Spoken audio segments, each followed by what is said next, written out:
look like in Louisiana because Louisiana has high rates of type 2 diabetes, high rates of high blood pressure, high rates of morbid obesity. As you also know, Louisiana is also a state that has a large African-American population. I don't think those two things have anything to do with one another. I think that's coincidental. It's just a coincidence. That sounds coincidental to me.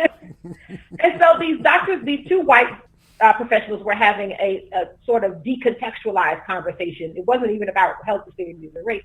They were just talking about the impact that they would likely see more critical and perhaps more disparate death rates in Louisiana because of these existing pre-morbid concerns.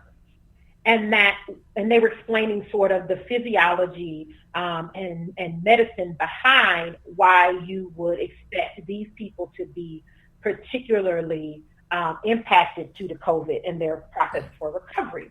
Mm-hmm. And as soon as I saw that, I said, and this is why we are going to see health disparities among Black folks. It was highly predictable. It shouldn't have been news. And it wasn't news, I don't think, to anybody that fully understands how all of this actually works. Right. So Aisha says chronically elevated cortisol levels increasing risks for all the things I mentioned, and that there are several CDC studies that corroborate the physiologic effects of racism on our bodies, right? And that's wonderful. This is also not new research, right? Health researchers have been doing this for decades. Social scientists have been doing this research for decades. You could pick something and you can see these health disparities. So then we fast forward and we have, and I'm so grateful for, I always give a shout out to Congresswoman Ayanna Pressley and then Senator Elizabeth Warren, who said, okay, let's get the actual data, right? Let's leverage our privilege and our status and start to put pressure on these states to get the data. And then when the data rolled out, it told the exact story that we would have expected it to tell. And so then our good friend Jerome, I keep blanking on his last name. I think that's intentional. This happened just the other day. He knows his name. He knows his name. Yeah. Our good Surgeon General. He gets up there and starts talking to Mama and Paul and tell him this and tell him that. Again, making this derivative conversation, right? That like, it is now some Jerome Adams. Thank you. I'm probably not going to remember the next time I mention it, but thank you for that. And so again, he really, I think, lost a great opportunity to have a bigger conversation. And it really was disappointing to me as a Black woman, as a Black professional, to see him drop the ball, and was grateful, but also disappointed to have to see Dr. Fauci get up there and make the correlation between what was happening now with what we saw happening early on in the HIV epidemic. And I'm grateful that he was there and took the opportunity to have that part of the conversation. But even that was too limited. And I just call #fail on that brother, Dr. Jerome Adams, for going there. And then he followed it up with some tweets that was just extra, also ridiculous. I've been talking a lot because I feel strongly about this. What are your thoughts? No. Oh no, I'm just listening to you and enjoying your passion about Dr. Jerome. You know, to me, and we all have to speak from our perspective, he's the kind of guy that I would date, but if I brought him to my mama table, I'd be like, no, baby, I'm going to need you to just put some greens in your mouth but not say anything, because I don't want you to embarrass me in front of my mama. You know what I mean? Like, he's that kind of one, because he just very quickly could just send you off over the edge and say some craziness and have everybody at your table looking at you. And I remember the conversation you're talking about, because I was sitting there like, to the left, where did you go? Right. I mean, over here.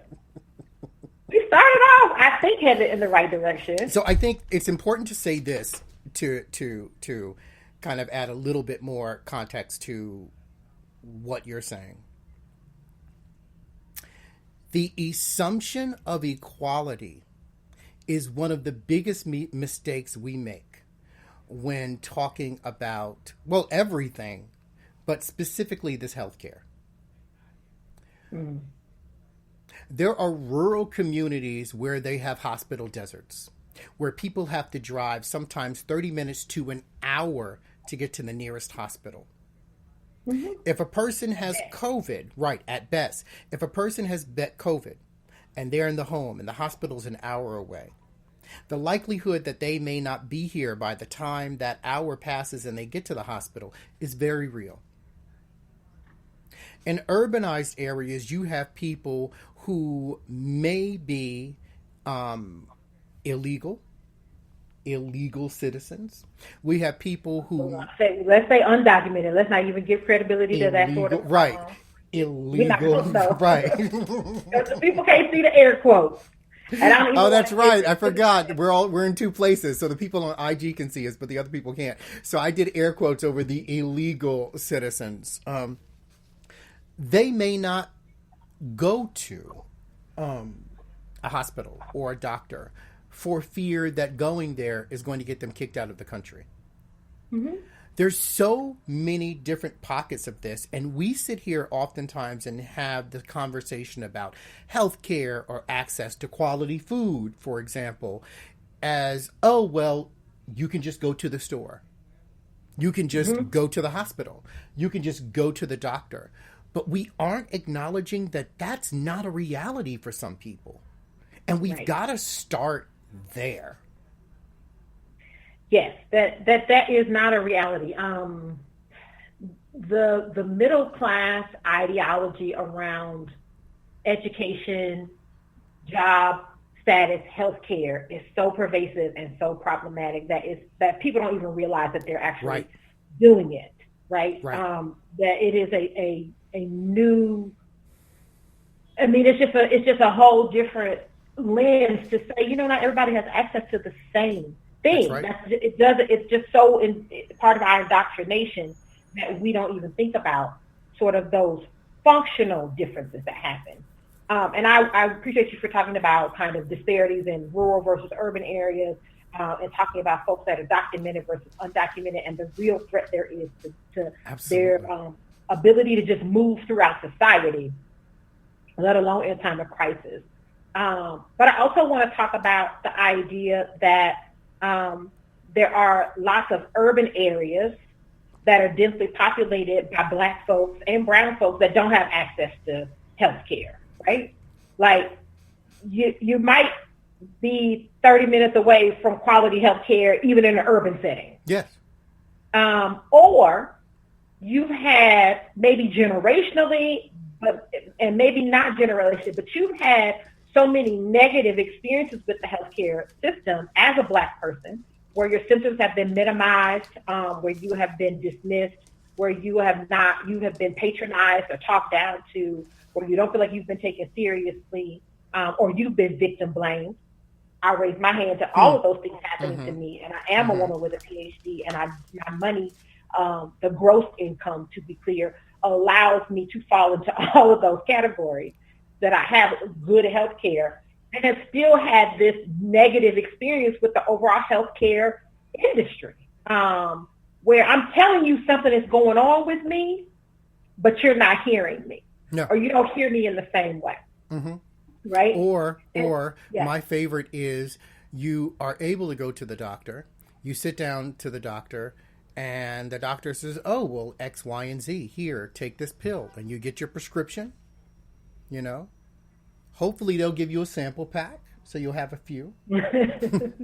You take your prescription to your local pharmacy, and your pharmacy says, oh, well, your insurance doesn't cover this. That's going to be $328.92. Or your insurance does cover it, but it's a $55 copay. Economically, that doesn't work for a lot of people. Right. And so here's my problem with that. The pushback I often hear is, yeah, but that's a person with a $600 iPhone, so they should be able to afford this, that, and the third thing. That's a cute argument. There are several European countries who are saying, America, your GDP is more than ours. You should be able to afford health care for all your citizens. So we can take that micro argument and turn it into a macro argument, and you would fail. So it just doesn't hold water. It does not. in any way, shape, or form, right? So the other thing is, if you have a chronic health disease such as high blood pressure, even if you're maintaining it, right, or type 2 diabetes, or you are overweight,